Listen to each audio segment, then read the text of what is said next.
மனிதனாக பிறந்த ஒவ்வொருவனும் அள்ளி அள்ளி பருக வேண்டிய அமிர்தமடாது. ஈஸ்வர் கார்த்திக் எனக்கு இன்ட்ரோ கொடுத்துக்கிற எனக்கு சொந்த ஒரு திண்டுக்கல் எனக்கு.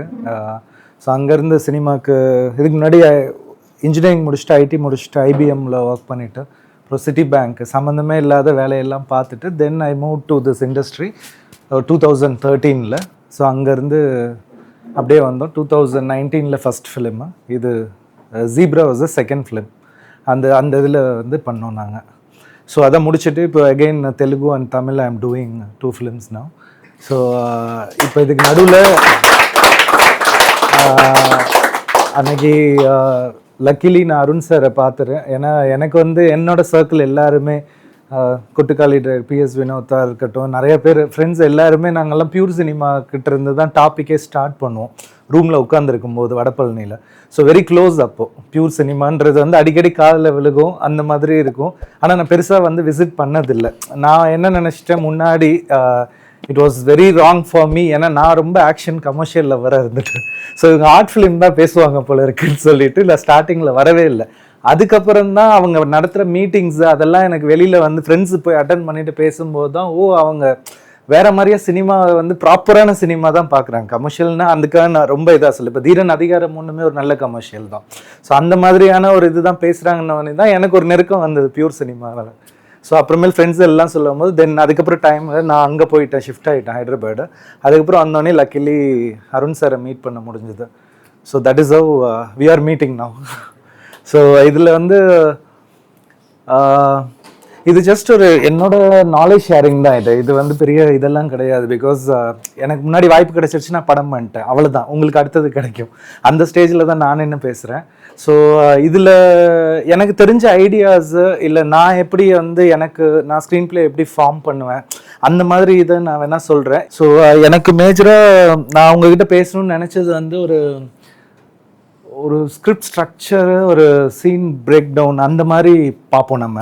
ஏன்னா அந்த ஸ்கிரிப்டை பற்றி நிறைய புக்ஸ் வரும், நிறைய பேருக்கு நிறைய ஒப்பீனியன்ஸ் இருக்குது, எப்படி எழுதணும் அந்த மாதிரி இருக்குது. நிறைய பேர் ஃபார்முலாவும் வச்சுருக்காங்க. இந்த ஆக்ட் 3, ஆக்ட் 4, ஆக்ட் 5 இருக்கும். அதெல்லாம் நிறைய பேர் ஒரு இது சில பேர் ஃபாலோ பண்ணுவாங்க, சில பேர் ஃபாலோவே பண்ண மாட்டாங்க. ஸோ அதனால் ஸ்க்ரீன் பிளேக்கு ஒன்றுமே இது கிடையாது. ஸோ எனக்கு தெரிஞ்ச எப்படின்னா very easy method to write a screen பிளேன்னு எனக்கு தெரிஞ்சது நான் சொல்கிறேன்.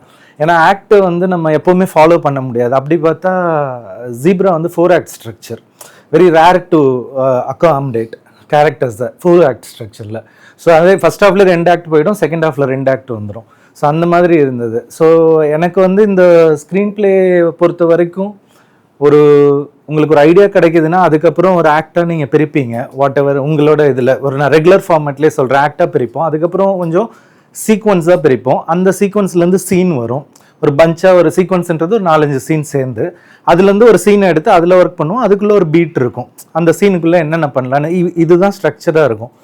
ஸோ நான் எப்படி அணுகுவேன் ஸ்க்ரீன் பிளே அப்படின்னா, யூஸ்வலாகவே ஒரு வாண்ட் காஸ்ட் இந்த 2 மட்டும் ஞாபகம் வச்சுக்கலாம். என்ன தேவை, அதுக்கான காஸ்ட், அந்த கேரக்டரோ அந்த மற்றவங்களோ அதுக்காக என்ன கொடுக்க போகிறாங்க, அவ்வளோதான். இது 2 இருந்தாலே the entire screen play will be ready. இப்போ ஃபார் எக்ஸாம்பிள் வந்து அசுரன் எடுத்துக்கலாம். எல்லாம் பார்த்துட்டிங்களா அசுரன்? Almost okay. அசுரன் எடுத்துட்டோன்னா மெயின் வாண்ட்டு என்ன அப்படின்னா, தன்னோட ஃபேமிலியை ப்ரொடெக்ட் பண்ணணும்னு சிவசாமி நினைக்கிறான் அப்படின்றது ஒரு கேரக்டர். அதோட காஸ்ட் என்னென்னா, கடைசியில் வந்து ஒரு அமைதியான வாழ்க்கை வாழ்ந்துட்டு இருக்கான், குடும்பத்தை பார்த்துட்டுனா அந்த பீஸ்ஃபுல்லான லைஃபே பறி போகிறது தான் அவன் கொடுக்குற காஸ்ட்டு, தான் குடும்பம் நல்லா இருக்கிறதுக்கு. அதான் எண்டோட கிளைமேக்ஸ். இது வந்து வாண்ட்டு, இது ஓவரால் ஸ்டோரிக்கு ஒரு வாண்ட் காஸ்ட்டு. இப்போது சீக்வன்ஸ்குள்ளே வந்தோன்னா ஒரு படத்தில் ஒரு 10 வாண்ட் காஸ்ட் இருக்கும். அவ்வளோதான். இதுதான் நீங்கள் வந்து ஈஸியாக எழுதிக்கிறது. ஒரு 10 வாண்ட் காஸ்ட்னா, இப்போது சிவசாமி நல்ல ஒரு சந்தோஷமான வாழ்க்கை வாழ்ந்துட்டு இருக்காப்புல, ஒரு சின்ன பிரச்சனை வருது. அது காஸ்ட் என்னன்னா, அவளோட பழைய விட்டு போன வாழ்க்கையை அது கிளப்புற மாதிரியான ஒரு இன்சிடென்ட் நடக்குது. அது பண்ணணுமா வேணாமான்னு, அந்த இடத்துல அந்த காஸ்ட் பே பண்ணணுமா வேணாமான்னு ஒரு முடிவு எடுக்குது அந்த கேரக்டர். இதுதான் ஃபர்ஸ்ட் சீக்வன்ஸாக இருக்கும். அடுத்த வாண்ட் காஸ்ட்ல வந்து அடுத்தது சரி பையனை எப்படியாவது காப்பாற்றிடலாம் அப்படின்னு நினச்சி போகும்போது அதுக்கு காஸ்ட் என்னன்னா, என் பழைய சிவசாமி நான் ஒரு ரெவல்யூஷனிஸ்டாக இருந்தேன், நான் ஃபைட் பண்ணி தான் ஆகணும்னு சொல்லிட்டு அவன் எந்திரிச்சு அடிக்கிறான். அது ஒரு காஸ்ட் அவன் பே பண்ணி ஆகணும். அந்த காஸ்ட்னால அடுத்த விளைவு தான் அடுத்த ஸ்க்ரீன் பிளேவை கொண்டு போகும். ஸோ இந்த மாதிரி வாண்ட் காஸ்ட்டுன்றதை வந்து நீங்கள் சீக்வன்ஸுக்கும் வச்சுக்கலாம். அதே மாதிரி சீனுக்குள்ளேயும் கொண்டு வந்துக்கலாம். இந்த 2 டாபிக் ஒருவேளை தெரிஞ்சதுன்னா ஈஸியாக வந்து எனி சீனை வந்து இன்ட்ரெஸ்டிங்காக எழுத முடியும். உங்களோட ஸ்டோரி வந்து பேசிங்கில் இருக்கும், அதாவது நடுவில் டவுன் ஆகாது. இப்போ உள்ள ஒரு இப்போ அதே சீனே நான் சொல்கிறேன். இப்போ மகாராஜாலே ஒரு எக்ஸாம்பிள் எடுத்துக்கிட்டோன்னா போலீஸில் போய் சார் லட்சுமி சார் அப்படின்னுவார். ஸோ அது அவரோட வாண்ட் என்னன்னா அந்த டிபார்ட்மெண்ட் வந்து எப்படியாவது அந்த லக்ஷ்மி டஸ்ட்பின் வாட் எவர் அதை வந்து ஃபைல் பண்ணிடணுன்றது தான் அந்த கேரக்டரோட வாண்ட்.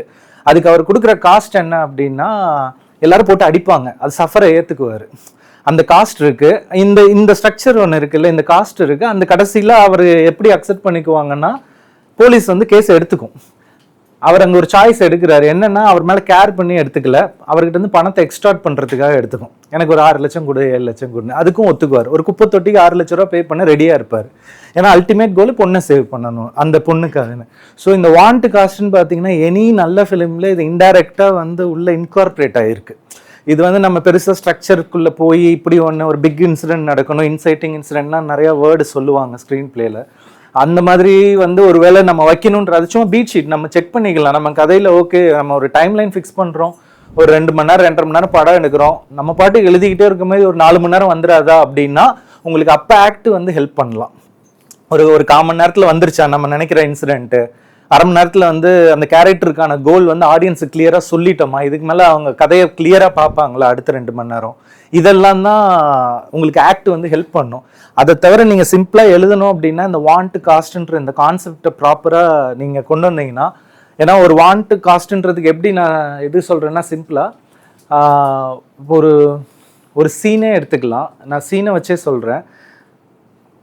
சீனோட ஸ்ட்ரக்சர் வந்து ஒரு கேரக்டரோட வாண்ட் இருக்கணும், ஒரு சீனோட அப்ஜெக்டிவ்னு ஒன்று சொல்லுவாங்க, இன்னொன்று சூப்பர் அப்ஜெக்டிவ்னு ஒன்று சொல்லுவாங்க. எப்பவுமே ஒரு சீன் அணுகும்போது ரொம்ப டெக்னிக்கலாக ஃபேஸில் தப்பாக எடுத்துக்காதுங்க. அந்த சீன் அப்ஜெக்டிவ் என்னன்னா இப்போ அந்த சீனுக்குள்ளே அந்த கேரக்டருக்கு என்ன வேணும், இல்லை அந்த கதைக்கு என்ன சொல்ல போகிறோன்றது ஒரு சீனாக நம்ம இருக்கும்.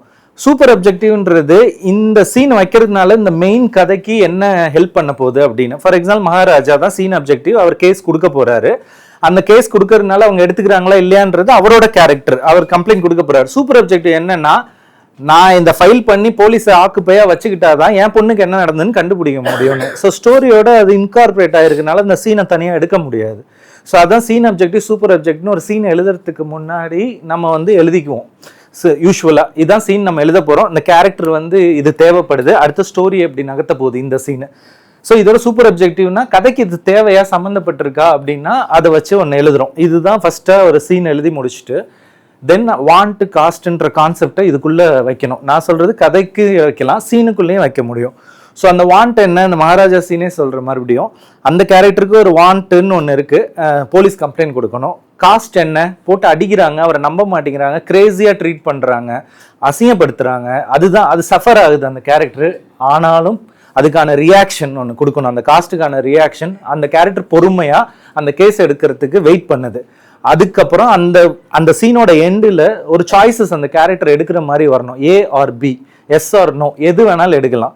அந்த கேரக்டருக்கு அந்த கேஸ் எடுத்துக்கிறேன்றாங்க, ஆனால் பணம் கேட்குறாங்க, அது கொடுக்கறதுக்கு ஒத்துக்குது. ஒரு குப்பை தொட்டிக்காக 6 லட்ச ரூபா கொடுக்க ஒத்துக்குதுன்னு.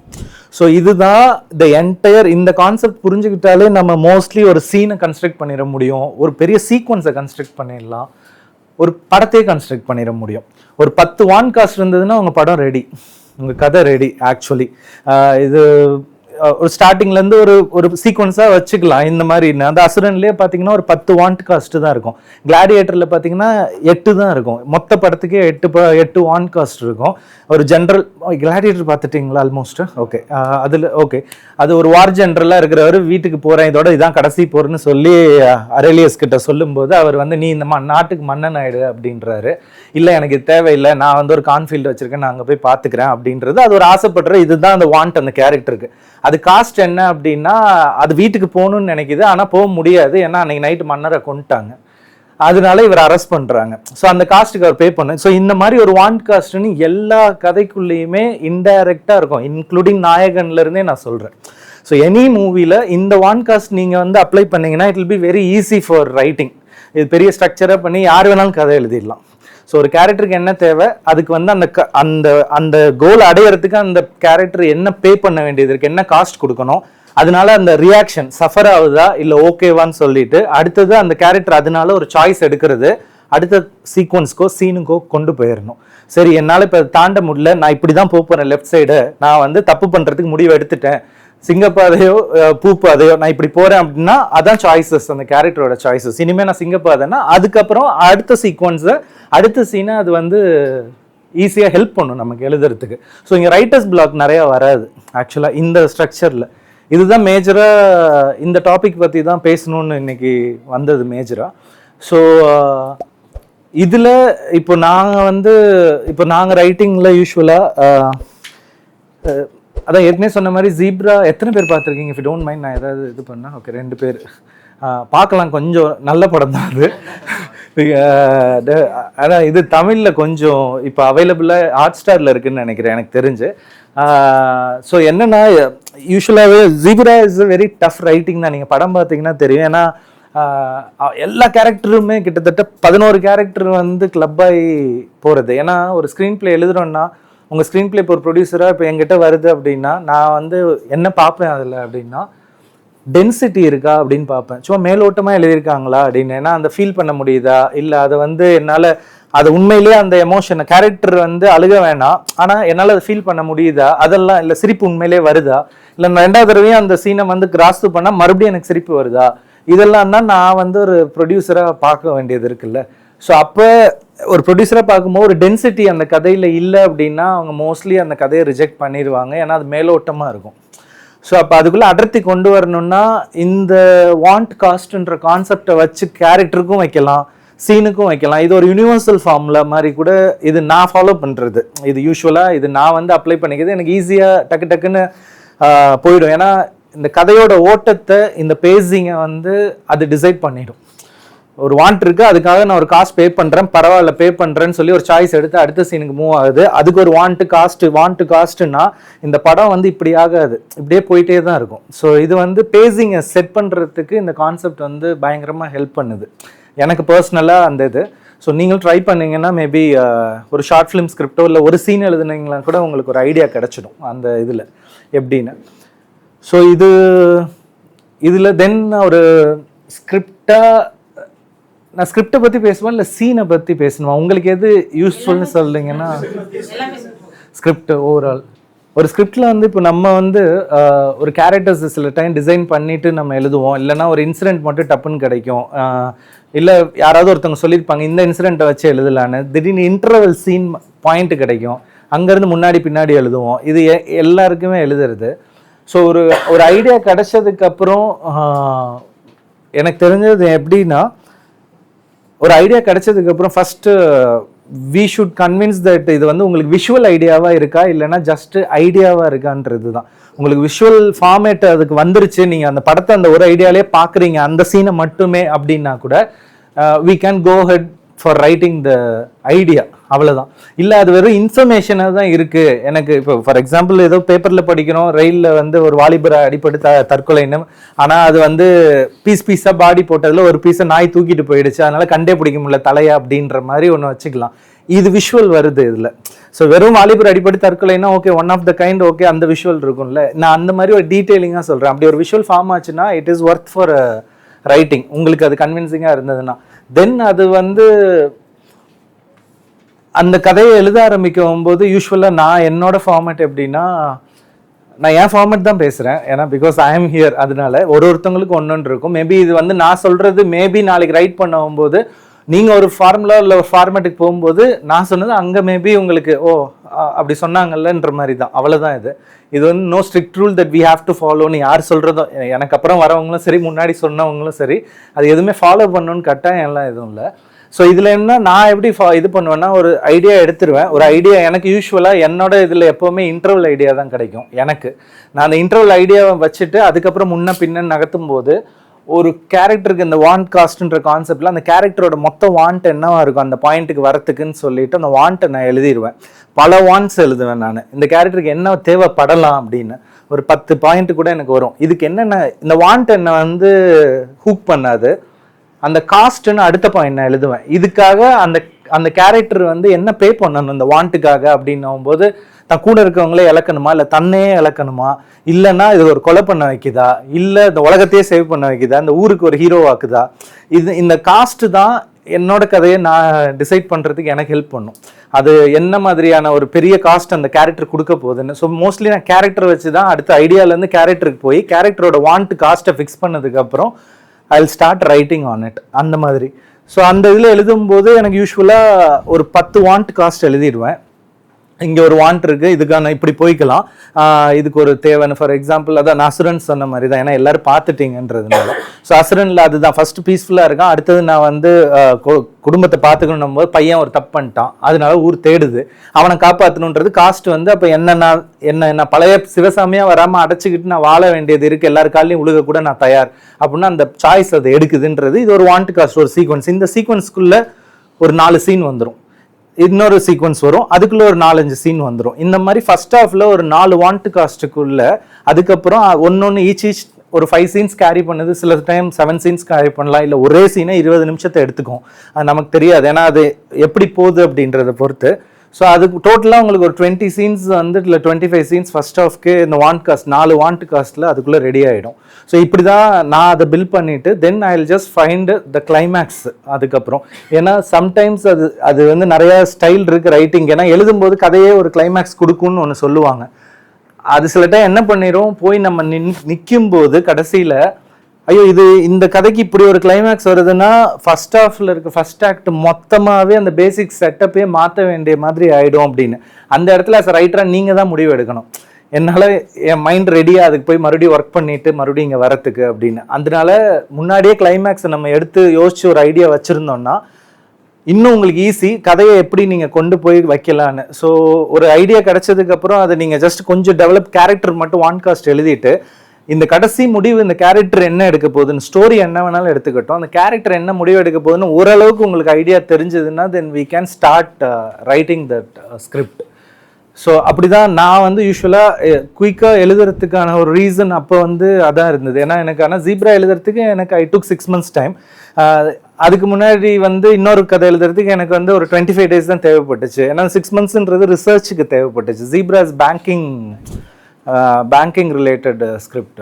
ஸோ அதனால தேவைப்பட்டுச்சு. ஸோ எனக்கு வந்து இதை ஃபர்ஸ்ட் ஐடியாவாக இருக்கும் போதே உங்களுக்கு வந்து இந்த ஸ்கிரிப்டை வந்து ஃபஸ்ட்டு உங்கள் ஃப்ரெண்டுக்கு யாருக்கிட்டையாவது சொல்லும்போது அவங்க எக்ஸைட் ஆகுறாங்களான்றது ஃபஸ்ட்டு பல்ஸு. சம்டைம்ஸ் அவங்க ஏன்டா இதெல்லாம் எழுதுறேன்னு கூட சொல்லலாம், ஆனால் அதுதான் பெஸ்ட் ஸ்கிரிப்டாகவும் வரும். ஸோ ஃபஸ்ட்டு வந்து அதை வச்சு டிசைட் பண்ணுறதுக்கு இல்லை, அது அவங்கள புல் பண்ணுதா ஏதோ ஒரு விதத்துலன்னு செக் பண்ணுறதுக்கு தான். இப்போ 10 பேரில் 4 பேர் வேணான்ட்டாங்கன்னா ஓகே, 10 பேரும் வேணான்னாங்கன்னா we have to think about it right now, அந்த மாதிரி இருக்குது.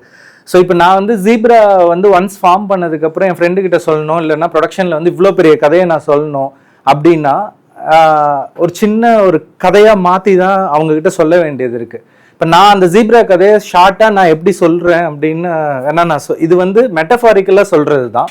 எப்படி வந்து நீங்கள் நாளைக்கு ப்ரொடியூசர்கிட்டையோ இல்லைன்னா உங்கள் ஃப்ரெண்டுக்கிட்டையோ நீங்கள் வந்து உங்கள் கதையோட ஐடியா சொல்லாதீங்க. ஸோ எப்படின்னா அதை வந்து ஒரு மெட்டஃபாரிக்கலாக கொண்டு வந்து சொன்னாதான் தே வில் அண்டர்ஸ்டாண்ட், ஓ இந்த கண்டென்ட்டுக்குள்ளே இப்படி இருக்குது அப்படின்னு. மறக்காம சப்ஸ்கிரைப் பண்ணிடுங்க.